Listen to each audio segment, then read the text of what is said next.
nagsalita na si Philippine Amusement and Gaming Corporation of PAGCOR Chairman at Chief Executive Officer Alejandro Tenco kaugnay ng ulat sa isang dating cabinet official na may kinalaman umano sa Pogo sa Porac, Pampanga. Sa pagdinig ng Senado, sinabi ni Tenco na noong ikatlong linggo ng Hulyo ng nakalipas na taon, nakatanggap ng tawag ang kanyang opisina mula kay Roque kung saan humingi ito ng appointment.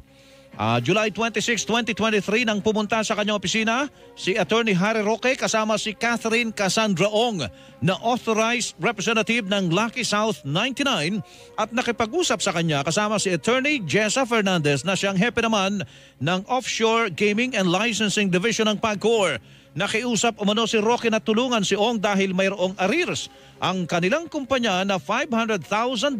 na gusto namang magbayad. Niloko o kasi umano si Ong ni Dennis Cunanan dahil hindi iniremit sa PAGCOR ang ibinabayad